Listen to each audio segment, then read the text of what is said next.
नमस्कार दोस्तों, story with RS YouTube channel पर आपका स्वागत है। आपने अपनी ज़िंदगी में प्यार, इश्क, धोखा, तलाक और हत्या जैसे विषयों पर एक से बढ़कर एक स्टोरी सुनी होगी, क्योंकि कलयुग चल रहा है। पति पत्नी को मार देता है, पत्नी पति को भी मार देती है, बाप बेटे को मार देता है और बेटा बाप को मार देता है। दुनिया में कुछ भी हो सकता है, कोई हैरानी की बात नहीं है। लेकिन आज मैं आपको एक ऐसी स्टोरी सुनाने वाला हूँ जो आपके रोंगटे खड़े कर देगी और आपको सोचने पर मजबूर कर देगी कि एक पत्नी के लिए उसका पति कितना महत्व रखता है। चलते हैं उत्तर प्रदेश के कानपुर में।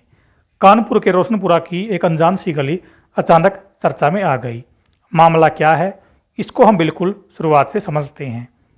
विमलेश आयकर विभाग में नौकरी लगने से पहले ट्यूशन पढ़ाता था और मिताली को उसके घर पर ही ट्यूशन पढ़ाने जाता था।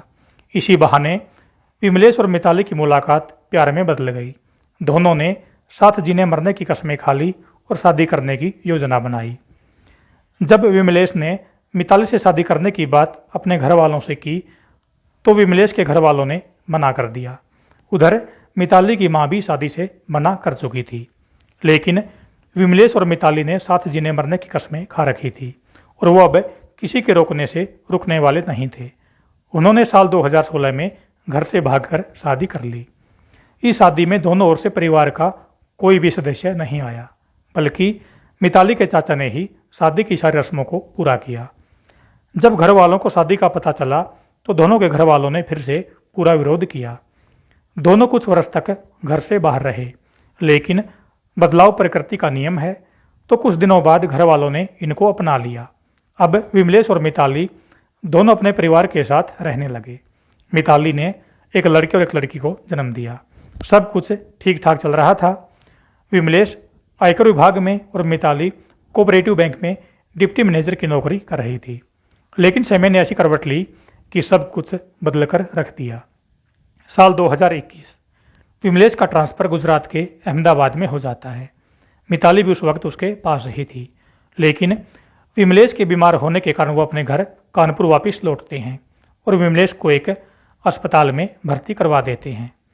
भर्ती करवाने के 5वें दिन यानी कि 22 अप्रैल 2021 को डॉक्टर विमलेश को मृत घोषित कर देते हैं। आपको याद होगा, ये वही दौर था जब कोरोना अपनी चरम सीमा पर था और हर कोई डरा और सहमा हुआ था। डॉक्टर विमलेश को मृत घोषित कर चुके थे। शव को घर लाया गया और अंतिम संस्कार की तैयारी होने लगी, लेकिन तभी किसी ने ऑक्सीमीटर विमलेश की उंगली पर लगा दिया। ऑक्सीमीटर लगाते ही पल्स दिखने लगी और परिवार में एक उम्मीद जिंदा हो गई। माता पिता को लगा कि उनके कलेजे का टुकड़ा विमलेश अभी जिंदा है और वो कोमा में चला गया है। जरूर एक दिन होश में आएगा और अपने हंसते खेलते परिवार को संभालेगा। घर वाले अब किसी स्थानीय डॉक्टर से विमलेश का इलाज कराने लग गए। ऑक्सीजन लगा दी गई। पूरा परिवार विमलेश के शव के साथ रहने लगा और उसकी सेवा करने लगा। पड़ोसी व रिश्तेदारों को बताया गया कि विमलेश कोमा में है और वो एक दिन ठीक हो जाएगा। उसकी पत्नी मिताली सुबह उठती और अपने पति के माथे को चूमती, उसकी नब्ज देखती तो कभी विमलेश के सीने पर सिर रखकर धड़कन देखती, उसको नहलाती। मिताली ऑफिस जाने से पहले पति के पास जाती और बोलती कि वह जल्दी ही आएगी। ये सभी बातें आपको भावुक कर सकती हैं, तो आप पूरी स्टोरी दिल थाम कर सुनें। मिताली के ऑफिस जाने के बाद माता पिता विमलेश की सेवा में जुट जाते। ये सब कुछ 1-2 महीने नहीं बल्कि 17 महीने यानी कि करीब 1.5 साल तक चलता रहा। अब विमलेश का शव कोयले जैसा काला पड़ गया था। उधर विमलेश के काम पर न आने की चर्चा पूरे आयकर विभाग में थी, क्योंकि विमलेश अप्रैल 2021 से छुट्टी पर था। आयकर विभाग ने जांच पड़ताल शुरू की और स्वास्थ्य विभाग की एक टीम को विमलेश के घर भेजा गया, लेकिन विमलेश के घर वाले जांच टीम को अंदर आने नहीं देते और कहासुनी हो जाती है। मौके पर पुलिस को बुलाया जाता है। जब टीम पुलिस के साथ घर में दाखिल होती है तो नज़ारा ही बदल जाता है। एक कमरे में तख्त पर विमलेश का काला पड़ चुका शव नजर आता है।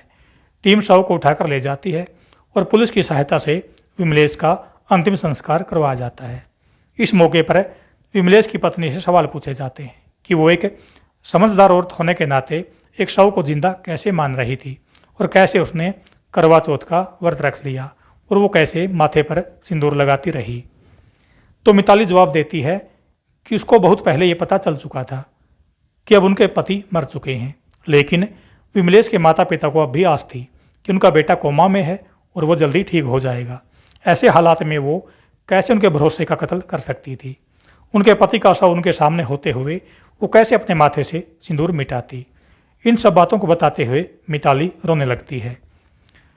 लेकिन इस केस में जांच का विषय ये है कि जब 17 महीने पहले डॉक्टरों ने विमलेश को मृत घोषित कर दिया था, तो फिर 17 महीनों तक शव सड़ा क्यों नहीं? ना ही विमलेश के कमरे में एसी था और ना ही उसके शव पर कोई लेप था। जो स्थानीय डॉक्टर विमलेश का इलाज करने में लगा था, परिवार वाले उसका नाम नहीं बता रहे। खैर, ये सब तो जांच का विषय है। जांच के बाद ही पता चलेगा कि एक शव 17 महीनों तक सड़ा और गला क्यों नहीं। दोस्तों, अगर आप भी समाज में होने वाली घटनाओं से रूबरू होना चाहते हैं तो हमारे चैनल को नीचे दिया गया लाल रंग का सब्सक्राइब बटन दबाकर सब्सक्राइब कर लें, ताकि आप आगे आने वाली वीडियो सबसे पहले मिल सके। धन्यवाद।